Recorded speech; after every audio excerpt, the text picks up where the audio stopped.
Hello everybody and welcome to another list video. Today we are going to be talking about the rogue firearms. All of the rogue guns that shoot bullets and kill enemies.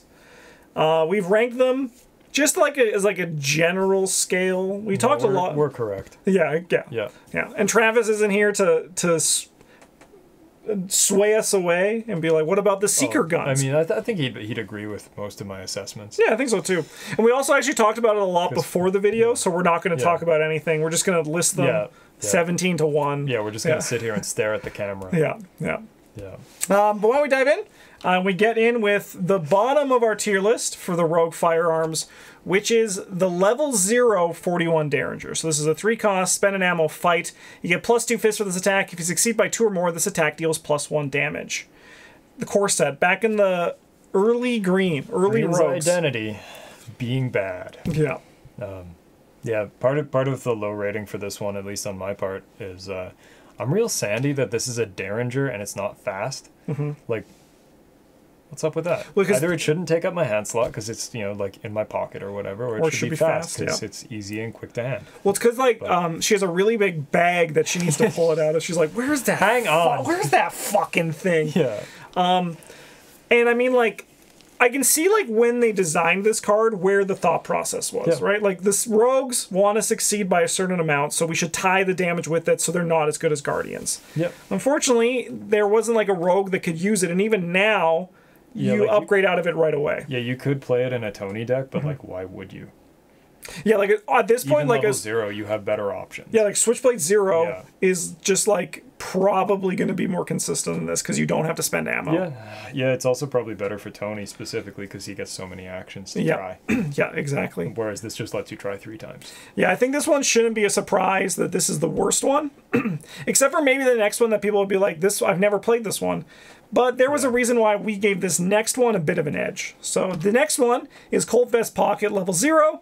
5 ammo, 2 cost, spend 1 ammo, fight. You get +1 fist for this attack. This attack deals +1 damage. At the end of the round, discard Colt Vest Pocket. Yeah. The reason this one gets the nudge above the Derringer is that it's got a power fantasy that exists. Is it particularly good? No, not really, but like, you could shoot all 5 shots before you have to discard it. That would be pretty cool, wouldn't it? Yeah. A lot cooler than shooting 3 times and being like, man, so I scored 4 points out of this gun I paid 3 money for. Not even like shooting 3 times and like hopefully, but shooting 3 times and having to do math, right? You know, like you can just be like, Justin hates math. Yeah, I'll pass if I get anything above, anything like higher than a -3, I pass, you know?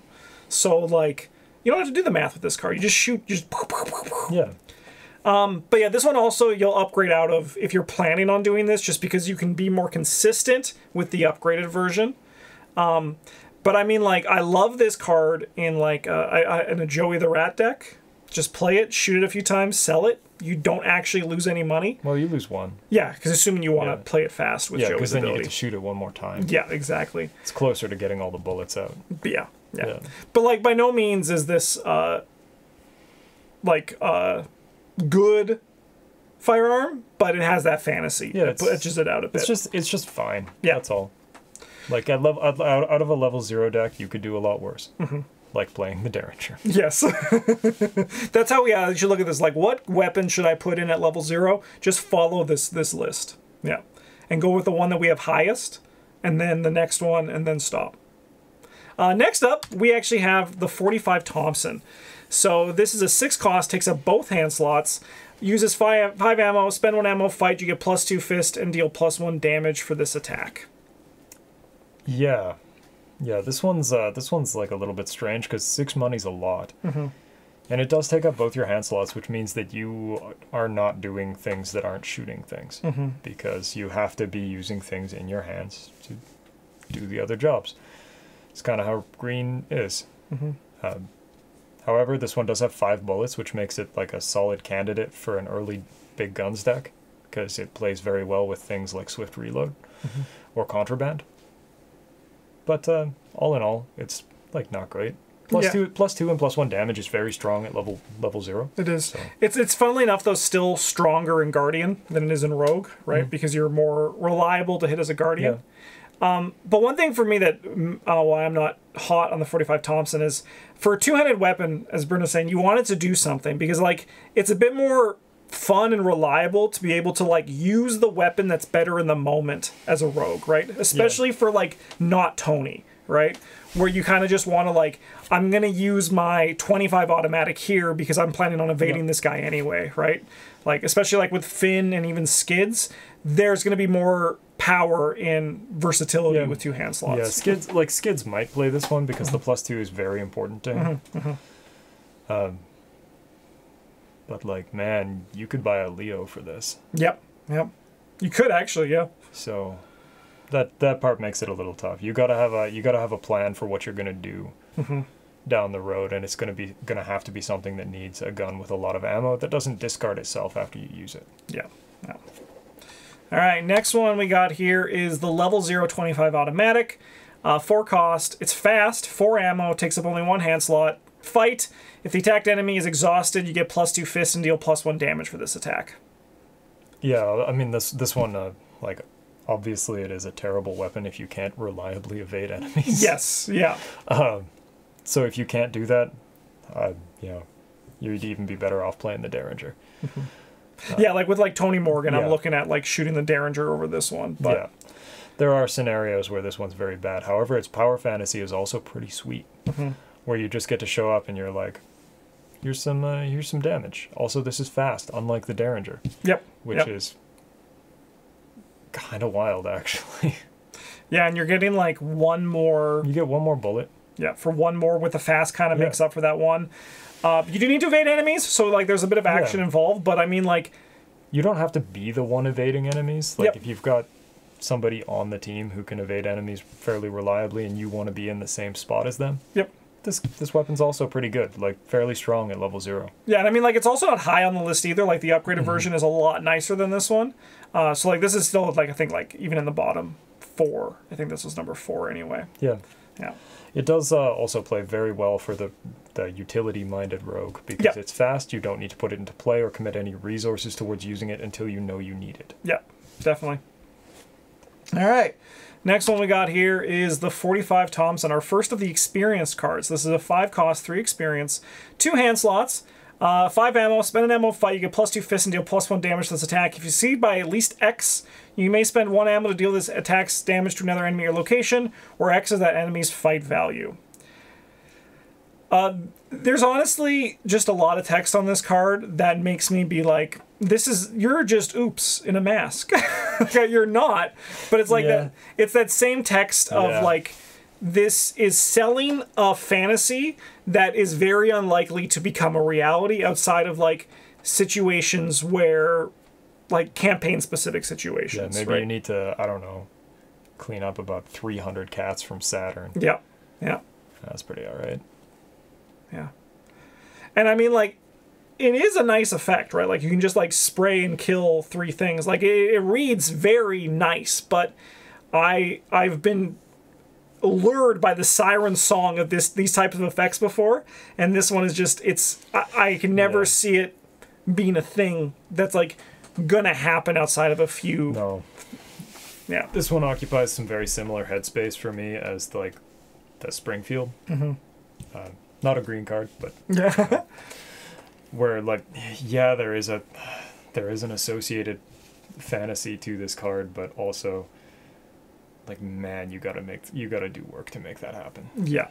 And the downside to this one is that the payoff is like you get to shoot again for free. If only there was a way in green to take an extra fight action. If only. And like once again, like I think for like a 2-handed weapon, it needs to do more for you than like this. Yeah, you're committing you're sacrificing a lot of opportunities to play with a 2-handed card. Yep. Yeah. So it needs to bring the noise. Yeah, hell yeah. Which this one kind of doesn't. All right. Next one we got here is the upgraded Colt Vest Pockets, the level 2. It uses 5 ammo, spend an ammo, fight, you get +2 fists for this attack, it deals +1 damage. At the end of the round, if you trigger its action ability, you discard it. Yeah. Yeah, this one has a whole lot more homes than the the level 0 version because it isn't limited to use on the turn that it was played. Yes. There are possible other things you can do. You could play this in a deck where you are playing events that require you to expend ammo from your assets, because that does not count as, like, it's not triggering the action ability, so you don't have to discard it. It's a very cheap ammo pool for that. Yeah. The +2 punch, +2 makes almost anyone into a decent fighter. And consistent damage. Plus, you don't have to, like, with the other one, you have to find a way to put it into play that doesn't consume one of the actions that you were going to use shooting it, like, 4 or 5 times to make it worth playing over a different weapon. Yeah. This one, you can just set it, forget about it till you need it, and then, unload a ton of points. And what's great, too, is that, like, you can just, like, sit this one back, use your other guns, like, say, for example, your Mauser, and just, like, shoot as you go, or like even your 20 upgraded 25 automatic, and like you're evading things, and then the boss comes and you just go blat blat blat blat blat, right? Like you have your haste that you've been saving, and you just like put 8 damage into the guy, right? And all it cost you was 2 resources and an action 8 turns ago. But still, it's a little bit funky, so it's still not like one of the like you gotta work. Yeah. But like it's pretty good. This one is like actually a card that I would think about putting in my decks, as opposed to one where I'm like, I'm gonna make Travis make a deck around this. Yeah. Can't wait to the Brins Madhouse. Colt Best Pocket 0. Yeah. All right, next one we got is the Old Shotgun. So this is level 2, 0 cost, takes up both hand slots. It comes in with 0 ammo, but while playing an event, you treat Old Shotgun's use value as 2. You can spend an ammo fight, you get +3 fists for this attack instead of its standard damage. It's the amount that you succeed by or fail by if you fail with damage another investigator to a minimum of 3. Sorry, to a maximum of 3 to a minimum of 1. Yeah. Man, just a minimum of 3? Just do that would be so cool. That would be, no, this one gets its place on the list because 1, 4 damage for a fight action is sick. Or is it instead of? No, it's instead of, so 3. 3 damage. Okay, 3 damage is still sick.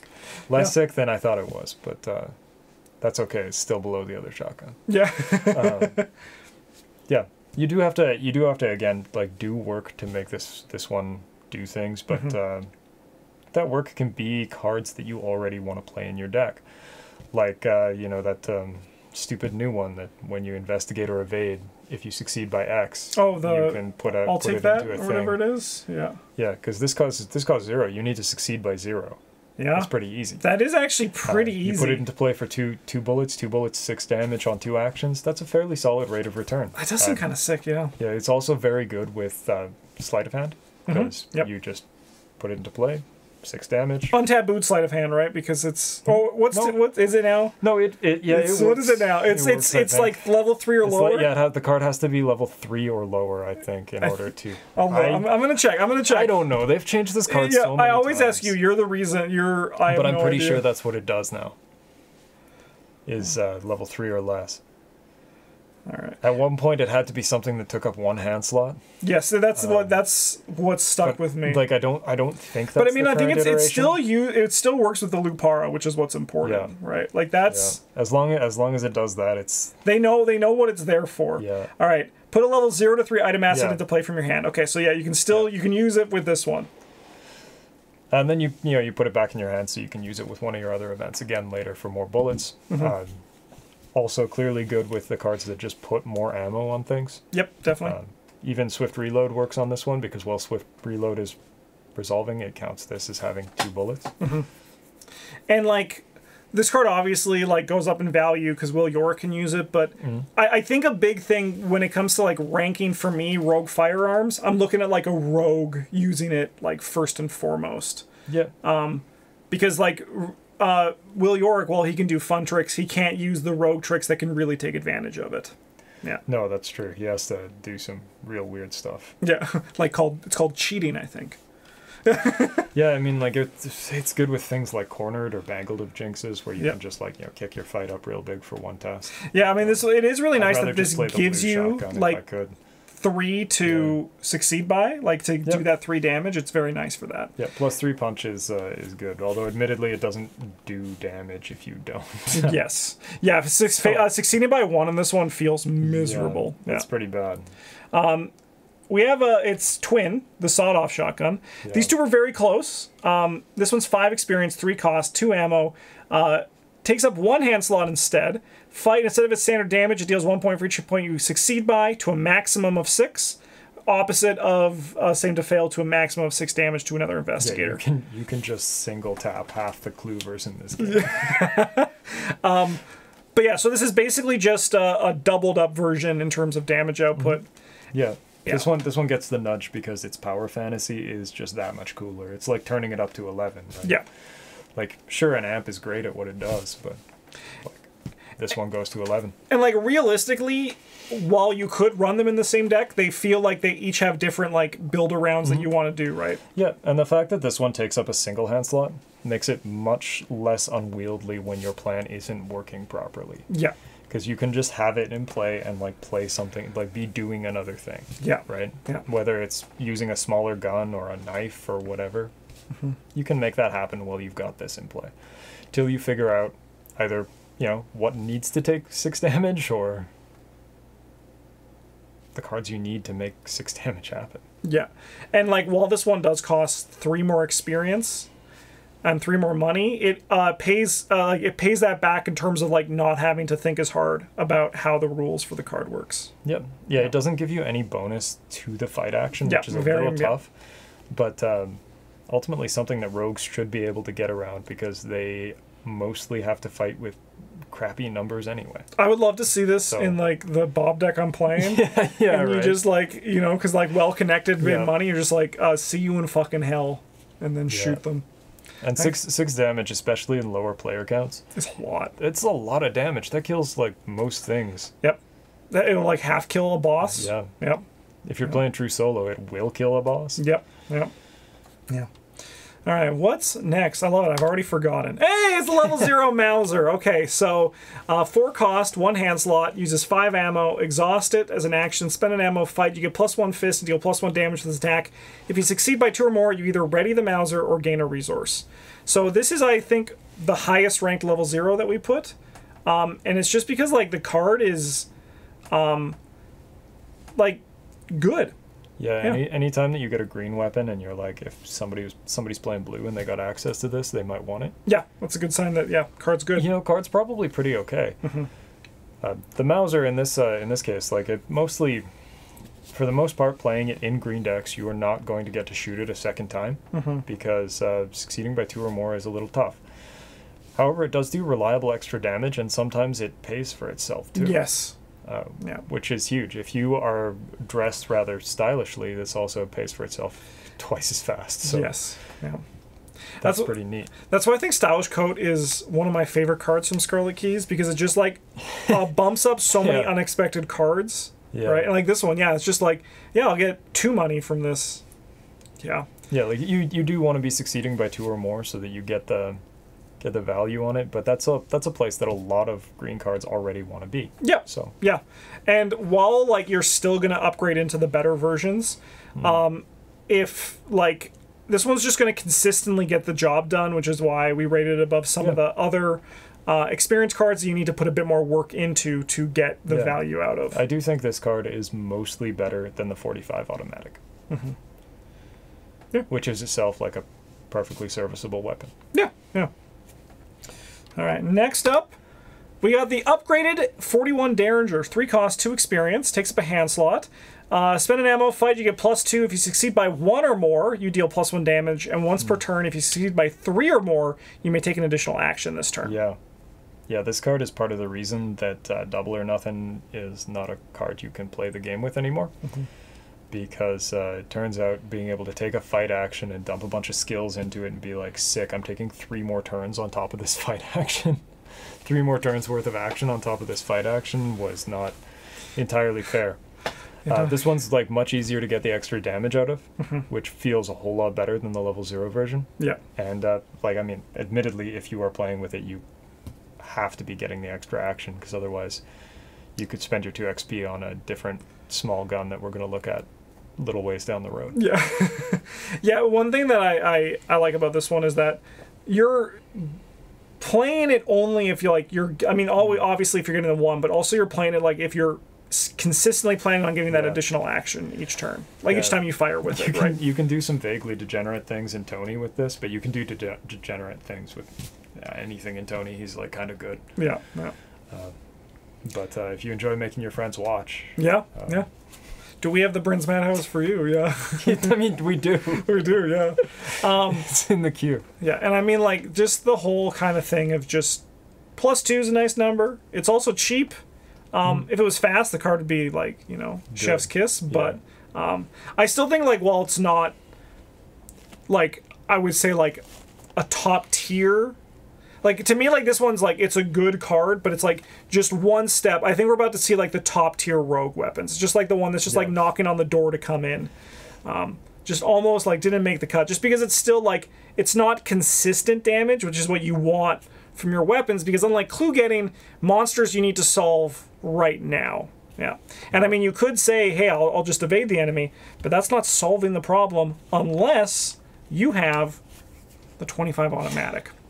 So this one, the level 2 version, it's fast, 2 experience, 4 ammo still, hand slot, spend an ammo, fight. If the attacked enemy is exhausted, you get +2 fists and deal +1 damage to this attack, but it also has the text, as a reaction, after you evade an enemy or location, perform the above fight ability without spending an action. This card does a lot of sweet things. Yes. Yeah.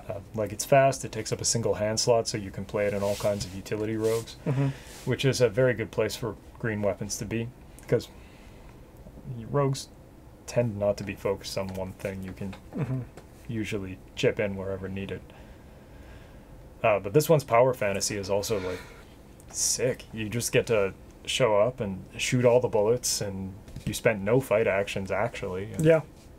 And, like, it's also a power fantasy that's super easy to achieve because you're not playing this, as Bryn said earlier with the level 0, you're playing this in a deck where you can evade. Yeah, this one, unlike the level 0, you want to be the guy evading. Yeah. Like, if you're not the one who can evade, don't upgrade to this if you want to play this effect.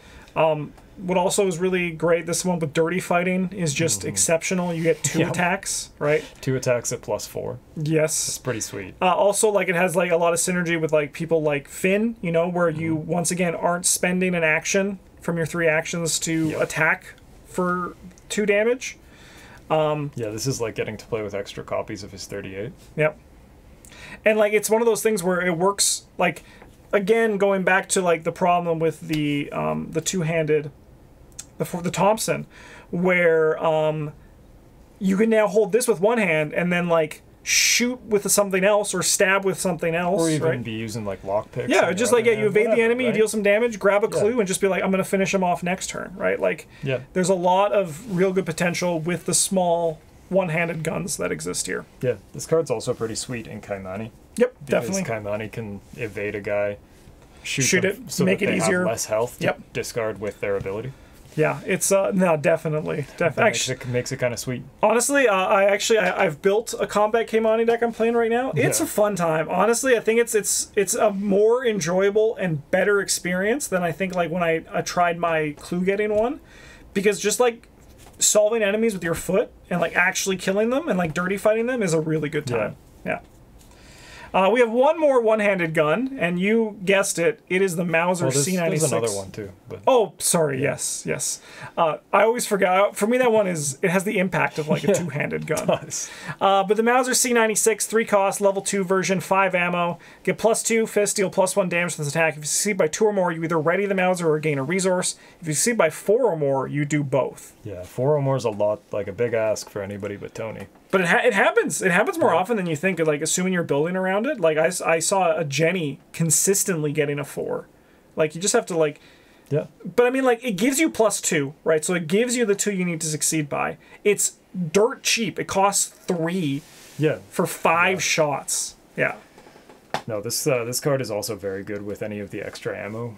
Yes. Or other customization options, because it has a lot of bullets.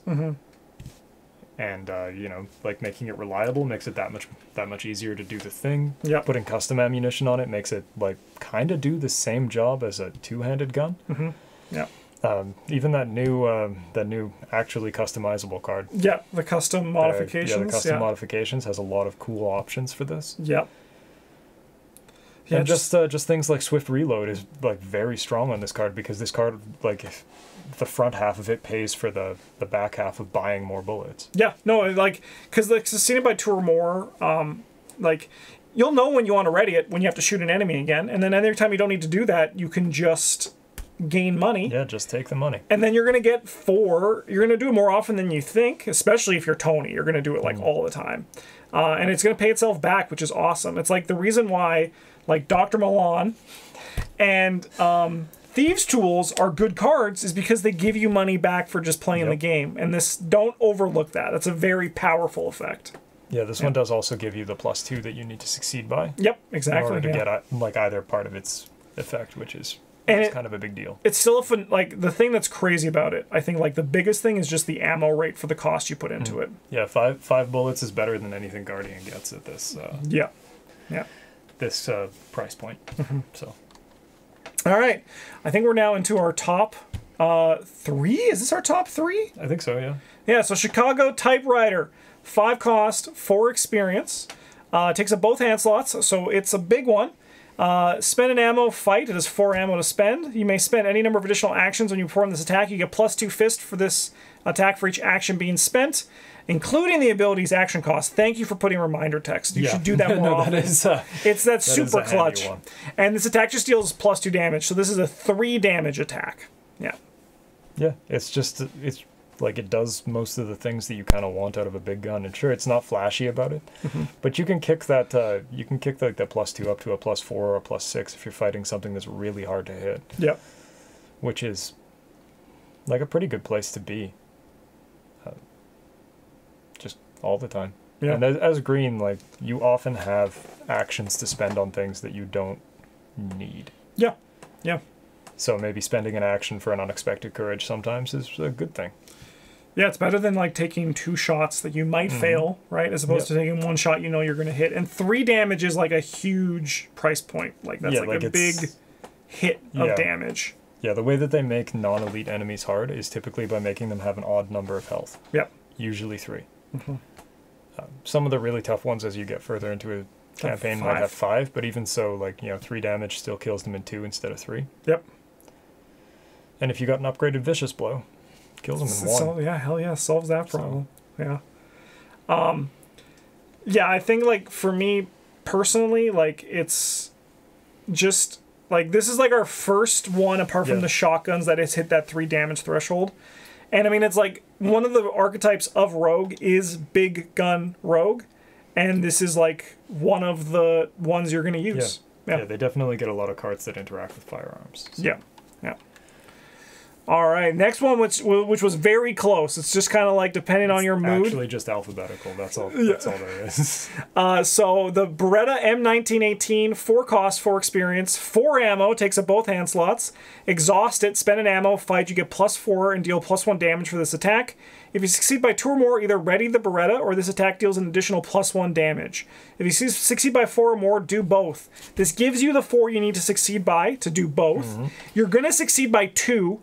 Assuming you hit, which you're probably going to. Yeah, this one does. It does really hurt when you draw an autofill. Yes, yeah, you're like that's just green, baby. Yeah, you only need to succeed by 2 to ready it or deal an additional damage, which you're probably going to be okay. Has the same ammo that the Chicago Typewriter did.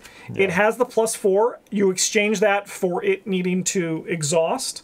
But it is 1 cheaper, and like that was just the deciding factor that got it above. It's just 1 cheaper. Yeah, well, I thought it was just that this one started with a B and a Typewriter starts with a C. That's that's what I would love to do, but I see numbers smaller, so it's just 4 to 5. It's by order of payment cost. Yeah, they are like incredibly similar cards. They both do 3 damage. They both take both your hands. They both come with 4 bullets.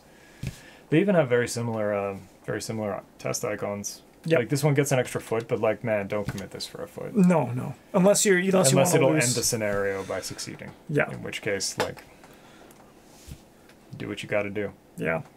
But it's just like I saw you do. I've seen you play this one in a big gun Tony deck. I've played it recently in a standalone where I was just also like a big gun Tony deck, and it just gets the job done. I think this one is a little better in Tony. And a little worse in most of the rest of the rogue field than the the typewriter, and like vice versa. Because the rest of the rogue field gets a little bit more of a benefit out of +4, and I just need to pass the test. Yeah, that's true. Yeah, definitely. Than Tony does out of like +4. I didn't need that, but like, let's go. Yeah, I'll take it. I'll take it. I'll deal 3 damage and ready this. Let's rock. Yeah. All right, and our number 1 is the Lupara, a 3-cost, 3 experience. Uses 2 ammo. Only takes up 1 hand slot, lest what Justin thought earlier in the video. Playing it does not provoke attacks of opportunity. Spend an ammo, fight. You get you deal +1. So you get +1 fist and deal +1 damage with this attack. If it entered play this turn, you get an additional +1 fist and deal an additional +1 damage for this attack. Yeah, this card's just sick. Like 3 damage is the impact you expect to get out of a big weapon. But this one only takes up 1 hand slot and also doesn't need to be committed to until you need it. Yep. It also plays very nicely with some of those aforementioned green events like sleight of hand, where you can put it out, throw 6 points, put it back in your hand for 6 points again later. That's very good. Yeah. Also, sometimes you're in an asylum and the doctors are like, you want to try that again? And you're like, hold on. I would love to. I would love to. I would like nothing more. Yeah. I think what's like crazy about this one is that like its experience level and its price, because it's like it's expecting you to play around its thing. And as we were saying previously, like if you are like a main fighter, you'll you could run this one on a flex, but like the number is not like crazy big. However, you can still just hold this when you need it and like use other weapons or solve problems in other ways, or advance the game if you are the flex, because this only takes up 1 hand slot, so you can hold that other thing, you never lose it. It's also especially great as like it's time to kill the big thing. Your Mausers are close to empty. You get rid of the 1 Mauser that is empty, and then you just load them up with the Lupara. And it also just costs 3 and only 3 experience for 6 damage, right? It is like the gun that Guardian wished they had. This one does a lot of work. Yeah. Even if you do like have your, like Justin's saying, if you have your hands full of things like maybe 2 lockpicks or a lockpicks and a thieves kit, and you need to transition into doing damage because it's the late game and clues are not an efficient way to progress the thing because you're playing an older campaign and they didn't give you an alternate way to try to finish up the scenario. Yeah. You only have to throw away one of your things because it just like the what it asks from you is very little, and what it delivers is a lot of damage. Yeah. And I mean, like, even just going back to as I said earlier in the video, and Bryn said earlier for this card, sleight of hand is just like, because this thing in itself can deal 18 damage with 2 sleight of hands in it, right? Yeah, possibly even more if you have like it's good with if you got ways to like put extra bullets into it. Yep. Yeah. Like what do you call it? 1 in the chamber. Yep. Oh yeah. Yeah. You get to be like surprised, 9 damage and. Yeah, and I mean, like, going back to, like, Joey the Rat, too, with, like, 1 in the chamber, you can just, like, load it up. Play it and, like, spend those 3 fight actions. You do, like, it is best when you have a way to cheat the action cost of playing it. But even if you don't.